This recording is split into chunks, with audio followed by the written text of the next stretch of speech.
Welcome to Half My Age, a weekly show in which a 25-year-old adult and a 50-year-old child help each other make sense of the world.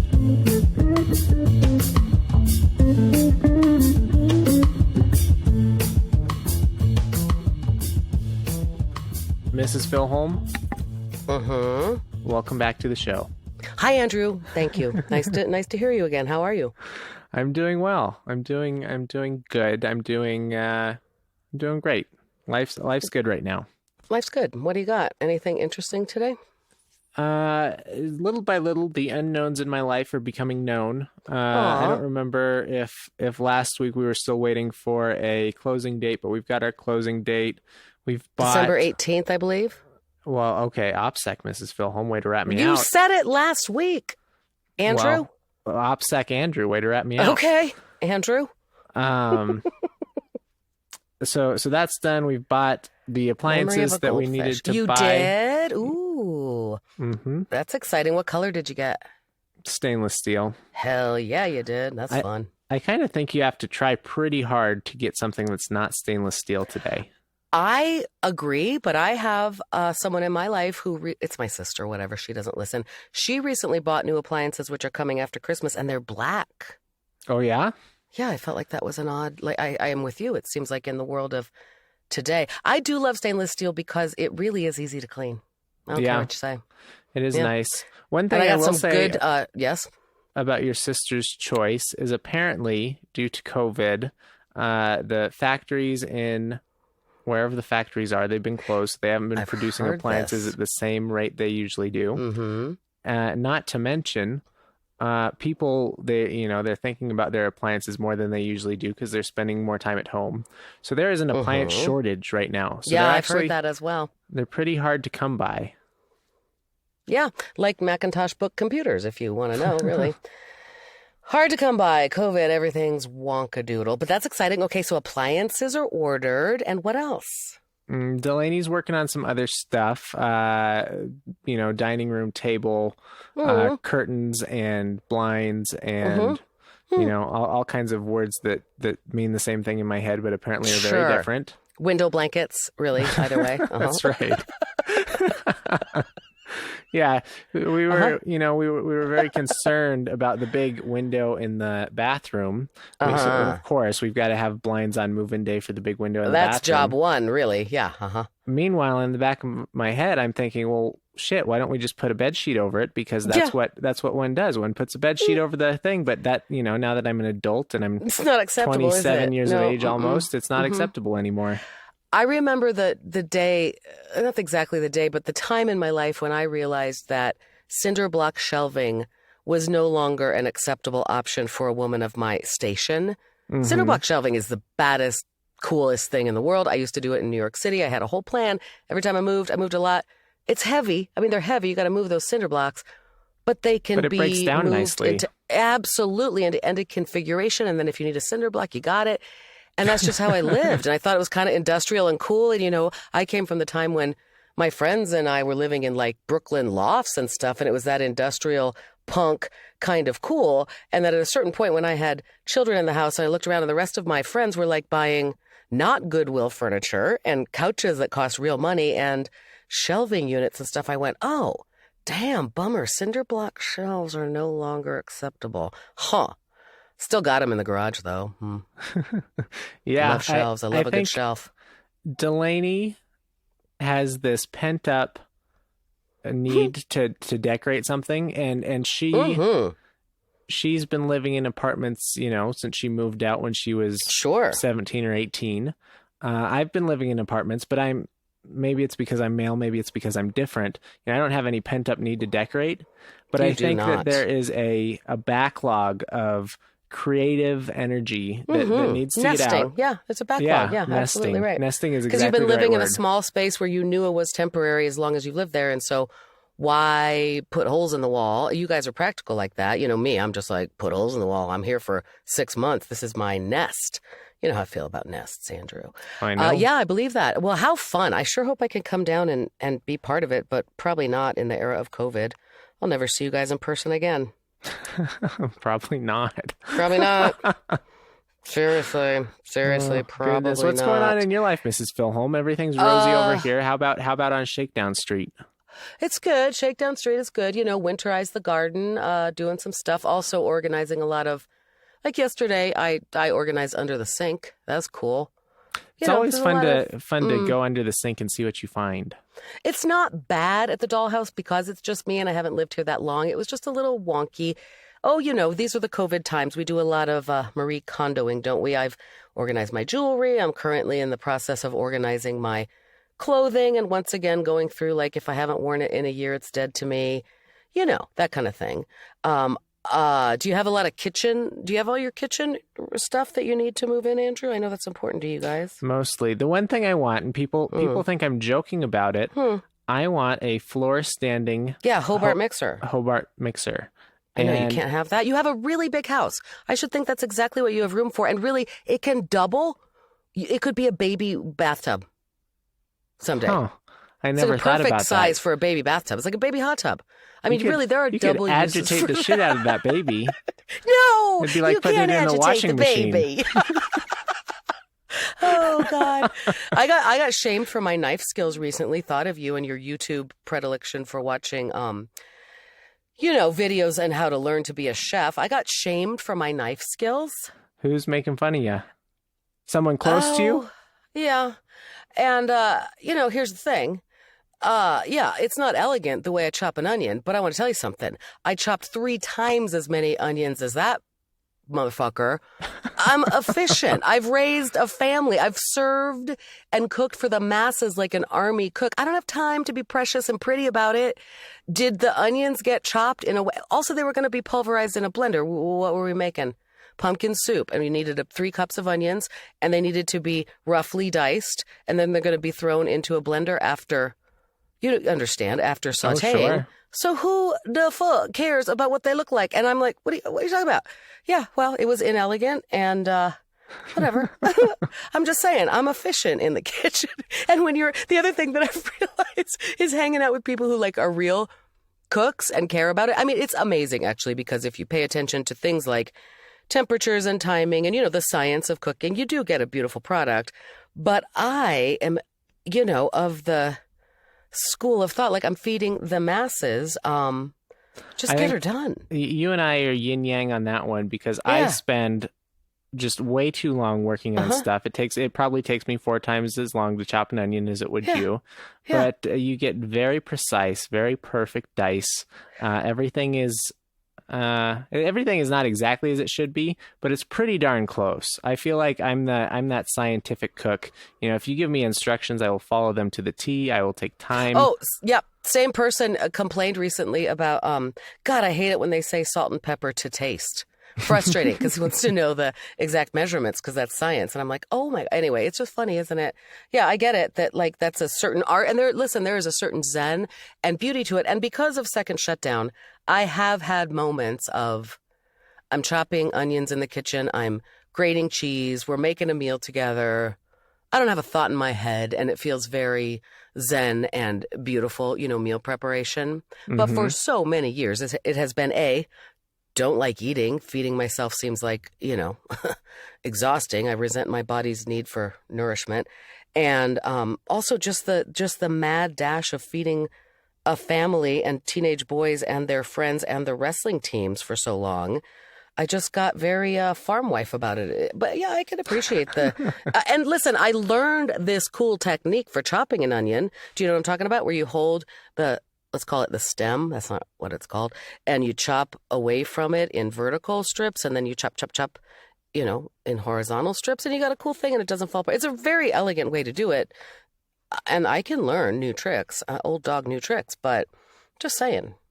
Kitchen to me is more practical than beautiful. Yeah. Yeah, well, because you're a Hobart Stand Mixer kind of kitchen. And I want that right now. The kitchen in this house we have not yet moved into, it's a very beautiful kitchen. It does not have any room for those practicalities that I want. That are probably pretty impractical. But I mean, it totally has room for it. It just doesn't fit into the feng shui of it.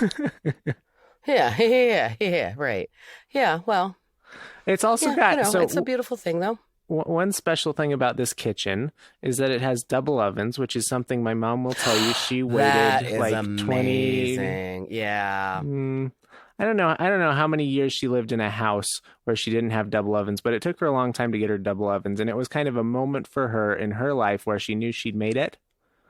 And I'm 27 years old buying a house with double ovens. F you guys. No shit. I I'm know. not waiting Golden 20 years boy. for that.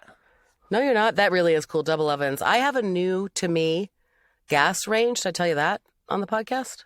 Was your I moved gas into the range? Your range has always been gas. well, no. Here at the dollhouse, I moved in and I had an electric range, Mm-hmm.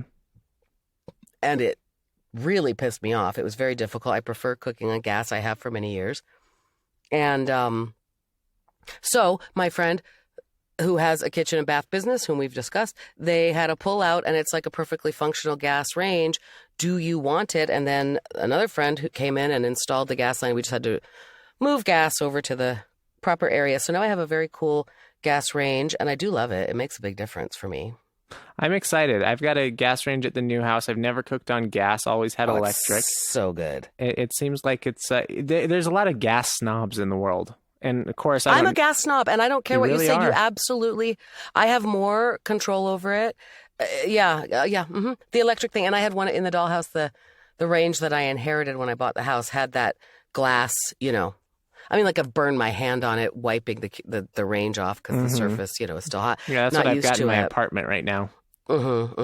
And didn't prefer. So I do kind of love it. I do believe in. I am a gas snob, and I've been for many years. I just believe when you turn off the gas, when you turn off the flame, the heat stops. I mean, the pan is going to do its own little thermodynamic thing. Sure, it's going to cool down at its pace. But at its pace, not the pace of a glass surface that's cooling down. Whatever. I do like it. I haven't done much. I actually think that there's an issue with the. Okay, here's the thing. I think that the gas range is not level. And I know that because when I'm frying an egg or something in the morning, I get a little pool in one corner of the round pan. You understand what I'm saying? So circle with corners. So I can't tell if it's an issue of leveling the whole range itself or leveling the burner grates. But I've also realized with both we'll call it my dining room table. You've been here. It's not really a dining room. It's an eating nook. And my DJ Roomba, iRobot, my floors are not level because a house built in 1944, my floors are not level. And I was having quite a fight with my Roomba for a while because it wasn't charging. And then I went, I got to stick I use one of my joke books under the thing, under the unit itself. And my floors aren't level. They're kind of wavy. And my dining room table, same thing. It was like, why is this so janky? I flipped it over, which it's heavy, it's marble. I got to flip it over and check this out. There must be some little adjusty feet things. No, it's just that my floors are kind of wavy. So we adjust. We make do. We make do. You're going to be moving during the Christmas season, yeah? Yeah. So there will be no decorating for Xmas in your home this year, I suppose. Of course not. I don't even own Christmas lights. I don't own a single Christmas decoration. I think I threw away my ugly sweater I bought last year. I can't wait to fill your house with shit, Andrew. I just can't wait. I can't. You say that, Good I'm luck, like, yeah. Filholm. I'm ruthless. I'll throw it away. I know you should. I know. I really am. I'm sort of at the point right now where today I got in the mail from Amazon because I've been interested in folding origami cranes. It's just a good pastime. Good God, we're in the shutdown. There's nothing to do. I ordered 500 sheets of origami paper. Amazing. Where am I going to put that? Where does that live in my house? I'm feeling You're a grown-ass woman. You put it wherever the fuck you want. But my point is I need it put away in everything in its place, and a place for everything is how I live now. And it's like, oh God, I introduce a thing. Okay, something has to move out. Not true. I've got... Sure, the studio is recently organized. Slide puzzle. It's a slide puzzle. That's right. It's a slide puzzle. I do have the studio. Oh, God, the studio. I have both pottery wheels indoors now because I moved my recording studio into my closet. Hey, I have been recording some serious quality voiceover jobs right here in my bedroom closet. I do want to say, not bad. Yeah, you sound great right now. It sounds like you're right between my 2 ears. And I've got to figure out, that's my kind of next thing after I get my Hobart Stand Mixer is figuring out where I'm going to record in this house. and how I'm going to do it. You get to build a whole studio in your unfinished basement of excellent quality, Andrew. Could do. That's Could some real high level handyman shit. I don't know if I'm up to it, but I suppose I could try. Yeah, you could try. Yeah, that'll be fun. I can't wait. I mean, so my question about decorations is just because this year, last year we didn't have Christmas because my father was dying. This year it's hard to have Christmas because of the memories of that and socially distancing and not seeing my children and possibly not being able to see my mother because it's possible she's sick right now. That was what I dealt with today. Yeah, we'll see. We're going to wait on that. But so what's the point? And yet there's some kind of winter, hearth fires burning need to do something cozy indoors. So the other night I spent a lot of time cutting out paper snowflakes and hanging them on my house. It's pretty fun. You're getting real artsy crafty. You're deep in paper craft right now, it sounds like. I know, which is not my jam. Oh, also speaking of organizing, I have ready to do, I'm going to do a gingerbread house. I've previously done it with my little girlfriends, and so I'm dropping off to them socially distant gingerbread house kits. But I have just organized this evening all the types of candy, because you can't just buy a house and trust that the candy it comes with, that kit is going to be good. Weak candy, weak sauce. So I went to the dollar store and bought a bunch of candy. So I've been organizing that, knolling my little candy bowls, and I want them to look pretty. Anyway, so yeah, paper crafts, there's a lot of indoor time, Andrew. It's something, isn't it? It sure is. It's kind of funny watching this new big company I work for handle the holidays. Because typically there would be, in-office shenanigans, I imagine. So this year, we've got a Christmas week. And one night after work, they're going to stream Elf on Zoom. And then another, you can register for the gingerbread competition, and they will send you a gingerbread kit. Oh, you doing that? I don't think so. Come on, Andrew. Mrs. Filholm, that they're not going to the dollar store and getting the supplementary candy. They're just going to send you that weak-ass shit we just talked about. Well, necessity breeds invention. That's kind of some of the greatest things is when you have to work with limited tools. Come on, you've been to Festivus at our house. One of the feats of strength one year was competitive gingerbread house decorating. You've been there for that. I know I think that was that Delaney's gingerbread first house is year probably still standing somewhere. It lived on Stephen and my fridge for years. It sure did. I was very proud of the silo we made out of a Coors Light can. Yeah, that was fun, wasn't it? I remember the year that I was doing it with the little girls and the adults there. It was Taco Christmas, and the men in the party were doing things like putting a bottle cap on the roof. It's a satellite dish, and totally wrecking the magic for these little girls. But yeah, that's fun. That's fun. That's funny. Come on, do the competitive gingerbread house. Come on. That's adorable that your company's doing that. That is a real creative solution. I love that. Yeah, it's kind of fun where, there's a real HR department with more than one person, and there's resources and things. There's resources to do stuff, which is not something that's been true at any of my previous jobs because I've been working for startups. It's fun. I'm in that mode now where there's no bennies right here. It's all just me trying to lay down voiceover and get comedy gigs and stuff. So I feel that there's no benefit, but also there is love and there is creativity. Oh, by the way, I just live streamed my son's first collegiate wrestling event. Speaking of, I cannot ways to be believe in that touch. they had a collegiate wrestling event. It was mind blowing. It was it was a scrimmage, basically. It was a scrimmage. So they've been getting sick from each other anyway. Exactly. They've been quarantined and they still are together. So they've all been swapping the same spit. Ugh. That's what I thought the wrestling kids were doing. That's all they ever do. You've just confirmed it's disgusting. All of wrestling. They're all smooching. Come on. They get face wounds. They get impetigo. They get dizzy anyway. So it was just cool because they broadcast it from his college and he was in the gym. And I think they're starting to wrestle off for position at their weight class, Mm-hmm. And he performed very well. He did not win, but it was pretty cool to see him. And he was both nervous, sick nervous, because it was his first collegiate event. And he FaceTimed me kind of right before in the gym, and also emotional and proud. This is something he worked for a long, long time. And there he is in a college gym. It doesn't matter. It's just a scrimmage, basically. exciting. But it's exciting, and he's proud, and it evokes my father, and he's worked very, very hard for it, and he's a tough kid. It was cool. And it was funny. Here I am all alone in my house, culling Christmas candy, putting it into the various vats that we're going to decorate our, dumb gingerbread house with, watching this on my phone, yelling out loud. God, it sucks to be the mom of a wrestler. I mean, like, get up, George, get off your feet. I don't know if he got a takedown at the very beginning, but I felt like I couldn't follow the points were kind of delayed. But, he does a good thing. Like, yeah, it's so stupid. Like, I'm yelling here alone in my living. It sucks to be the mom of a wrestler. That is really kind of primitive. And I'm very proud of him. He has worked very hard. He has disciplined himself. And he's kind of making his dreams come true wherever it goes. You know what George said along the way when he was really disciplined this summer and when he said, I want to wrestle in college, I went, that is the stupidest freaking thing I have ever heard, George. But I didn't tell him that, of course. And I've pointed that out to him. I'm really proud. And he was on a really disciplined track this summer, physically, spiritually, mentally. And he said, and I love this, we were out on the paddle boards, in fact, and he said, even if I fail, even if I'm not a successful college wrestler, everything I'm doing in service of this dream, this goal, gets me to a good place. And he's also doing very well in school. And he called me the other day. Both my boys have called me several times in the past couple of weeks for help with papers and grammar and stuff.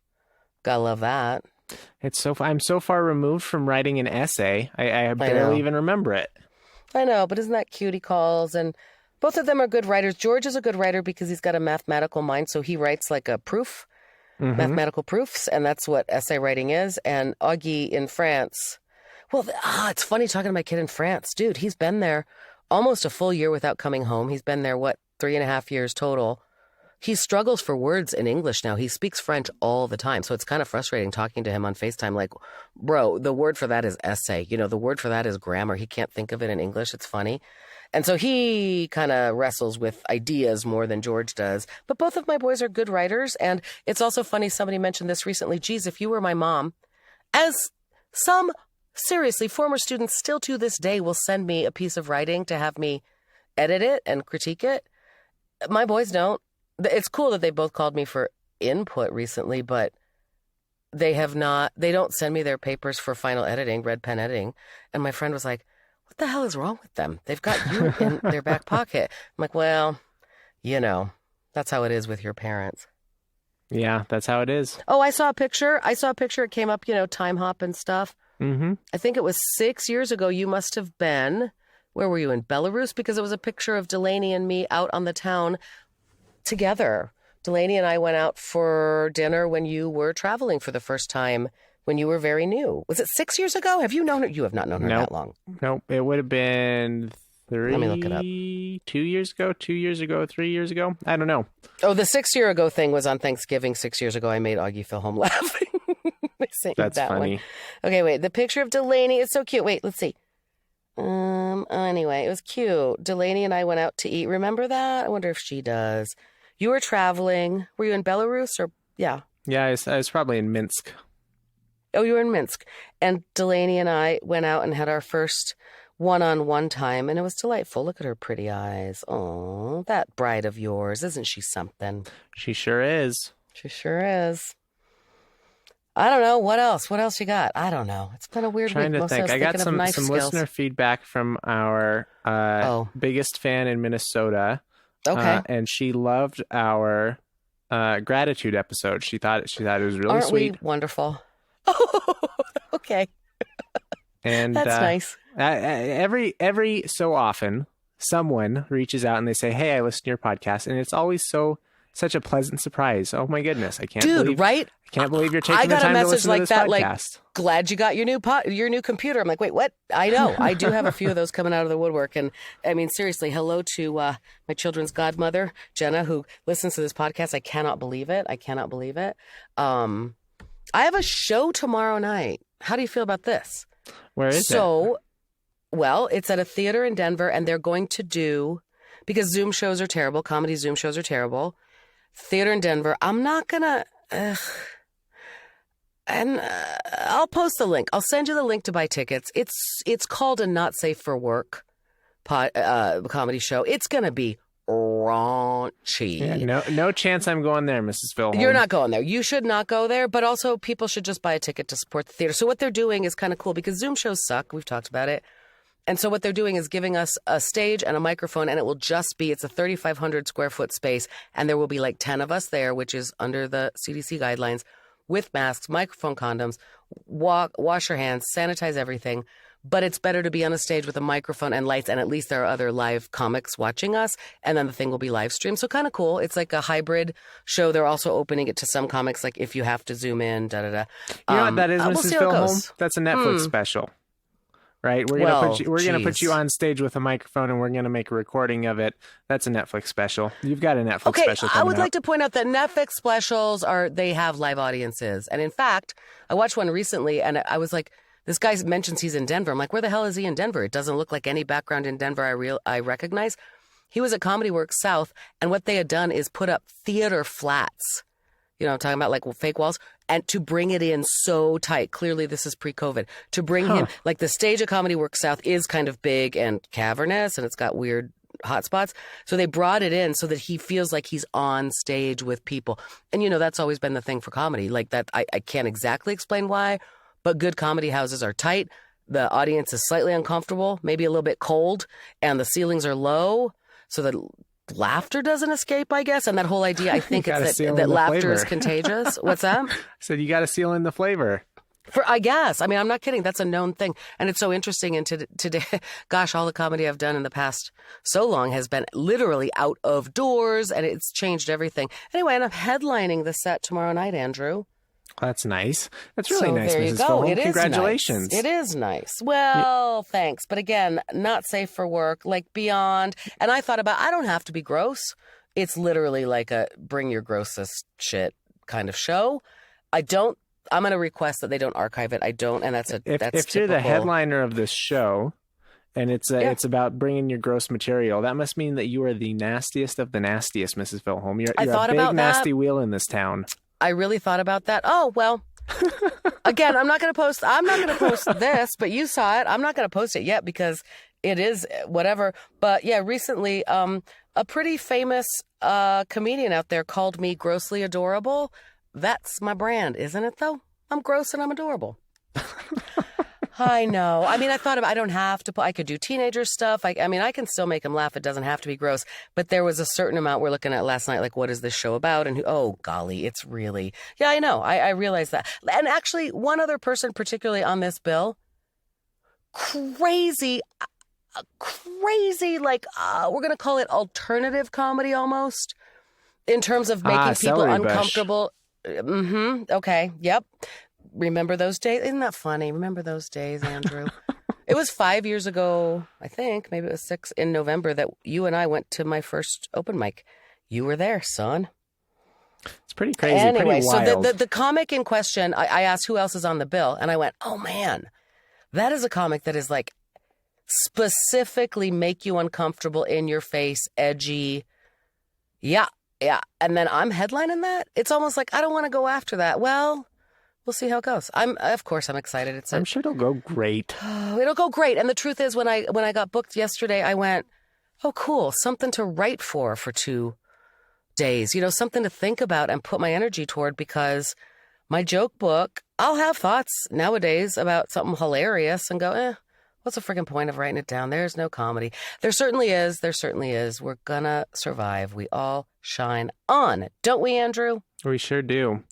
You said something about not wanting this to be preserved, archived or something. Mm-hmm. And then, you know, we talked a little bit more, and then you mentioned when we started going to this comedy thing, and I threw out celery bush.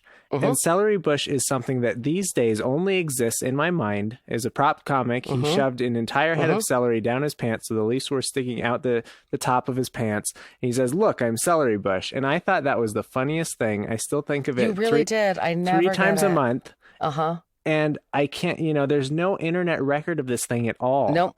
Right. Correct. And there is no record in my mind. Okay. Well, I should, you know what? I can do some research on that, because there was another guy like that I thought of recently, like remember back when I first started, there was a guy who went on a rant and da-da-da. I wonder if the other comics would know him now. Celery Bush may very, because he was part of some improv group in town. That may be somebody that I know now, right? Who was doing something. Yeah, and I could check back on that. Whatever, not very interesting. But yeah. Well, that's the point. And like musicians have a different approach to that. But comics in general have like, that's the thing, the live stream shows. On the group chats, there's often somebody checking in and saying, you're not going to, how long is that video up? Because proprietary? I don't know, whatever it is. You don't want people to see that. It's the same reason why you have to put your phone in that dumb sleeve at Comedy Works, right? I suppose nobody, every comic is going to get up there and they're going to say nasty things, but no one wants a recording of them saying those nasty things, maybe, or? It's also just that we don't want to give the jokes away because it's proprietary and because we want to be in control of what is put out there, the stream. So the thing is, if they get a recording of it, I want to own that, and then I want to put it out as, that's a big part of it. It's just, it's proprietary, and it's a live thing. I've been asked a lot in the past few months for things like, what's your best joke when they're doing a Meet the Comics kind of thing on Instagram or whatever. Mm-hmm. And that's hard for me because, like, well, I don't want to give it away. It's hard for me because I've got such rockin' material. Well, how can I choose just one? Well, the funny thing is that what it comes down to is every time I think that, I go, well, I don't have any jokes. What? That's what it all comes down to. Do you know, recently I was on a live show during the reopening. It was one of the competitions that I won because I've been doing that lately. And I was nervous beforehand. And I was talking to a comic friend of mine. And I was saying tonight, my main goal, because you always kind of go into every set with like the number one thing I'm working on tonight. My number one goal is to pause for laughs, right? I'm bad at that. I railroad my laughs. I walk over them, partly because I'm high energy but you got to pause for laughs. And we were talking about it. We were talking about techniques for that, like count to 3, and I'm like, no, I get it. I know what the frickin' technical tricks are as a performer. And then I said it and I almost cried. I said, the real reason I don't pause for laughs is because I'm afraid it wasn't a joke. Because I don't think it's funny. Yeah, because I don't think it was funny.